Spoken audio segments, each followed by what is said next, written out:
Hello mga karelasyon. Ladies, alam mo ba yung mas lalo kang naghahabol, mas lalo rin siyang tumatakbo, lumalayo, at kapag bigla kang tumigil, bigla rin siyang humihinto, napapaisip. Ngayon, pag-uusapan natin ang bakit kapag hinayaan mo ang lalaki, mas lalo kanyang iisipin. So ladies, kung nakaka-relate ka, panoorin mo ito.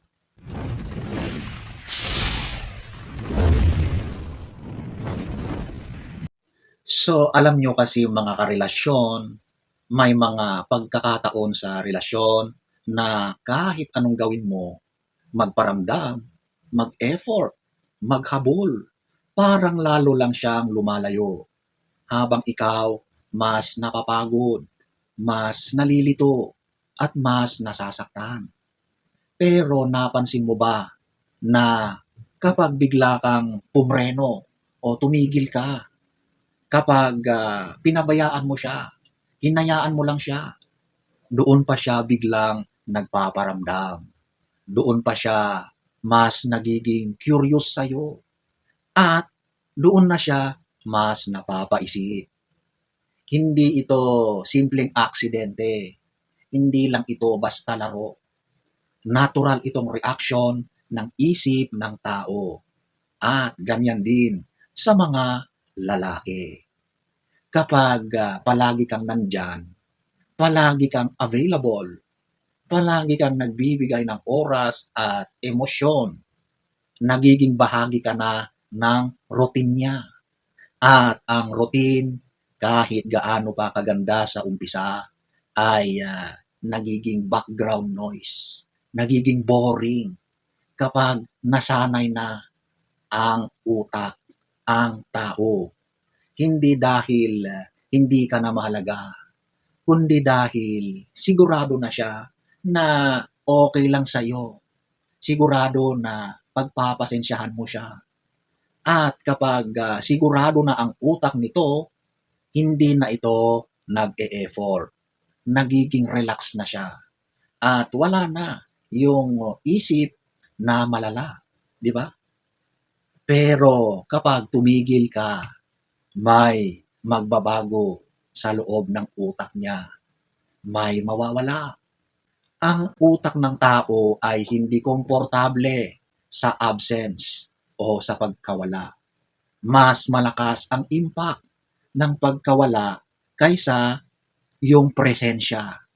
Kaya kapag hinayaan mo siya, hindi ka na nagpaparamdam, wala na yung paghahabol mo, wala na yung mga tanong at yung mga pangungulit mo sa kanya, magkakaroon yan ng puwang, ng space, ng vacuum. At ang puwang na yon, kusa niyang pupunan, pinupunan niya ng pag-iisip tungkol sa'yo. Sa simula, may confusion, malilito siya, biglang may tanong sa utak niya, bakit kaya hindi na ito nakikipag-usap? Hindi na nagte-text, walang chat, hindi na nagtatawag. Bakit nanahimik ka na? Galit kaya? O baka may iba ka na? At kahit hindi siya expressive, kahit hindi siya mahilig mag-open up ng kanyang emotions, gumagalaw ang utak niya. Nagiging maligalig ang isip niya. Ang katahimikan mo ang nagiging pinakamalakas na boses.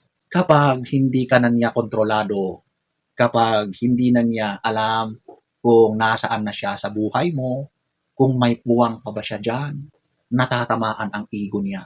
Natural sa lalaki ang gustong maramdaman na siya ay mahalaga, na siya ay hinahanap, na siya ay may epekto. At kapag nawala bigla ang affirmation na yon, napipilitan siyang balikan ang mga huling moments o interaction ninyo. Iniisip niya kung may nasabi ba siyang masama, may pag-aaway ba kayo, kung may nagawa ba siyang hindi maayos, O kung ikaw ba ay talagang, bigla na lang umalis ng kusa. So ngayon magulo na ang isip niya, ang laman ng utak niya ay ano na ang nangyari. Habang ikaw ay tahimik, ang kaniyang imahinasyon ay gumagana. At tandaan mo, mas malakas ang imahinasyon kaysa sa realidad. Kapag wala ka pang update, wala siyang certainty. At kapag walang certainty, mas tumitindi yung curiosity. Hindi niya maintindihan, hindi niya mawari kung ano ang mga nangyari. Kapag tumigil ka sa paghahabol, bumabalik ang dignidad mo. Bumabalik ang emotional balance. At kapag emotionally balanced ka na, nag-iiba na ang energy mo. Mas nagiging kalmado ka. Ramdam mo yung energy na bumabalik sa iyo. Ngumingiti ka na. Kaya mo nang tumawa ulit. At hindi mo na kailangan yung presence niya. Unti-unti na yung naglalaho. Mga karelasyon, dito na pumapasok yung irony ng lahat. Kapag hindi mo na siya iniisip, doon ka na niya mas naiisip. Di ba? Nagkakabaliktad na yung sitwasyon. Kapag hindi ka na naghihintay, doon siya napapaisip kung nasaan ka. Kapag pinili mo ang katahimikan, hindi para sa kanya, kundi para sa sarili mo, doon ka ulit nagiging emotionally attractive. At kung sakaling bumalik siya, tandaan mo, bumalik siya hindi dahil hinabol mo, kundi dahil naramdaman niyang kaya mo siyang bitawan. At kung hindi siya bumalik, mas mahalaga ang isang katotohanan. Hindi ikaw ang nawalan. Nailigtas mo ang sarili mo sa isang relasyong ikaw lang ang lumalaban.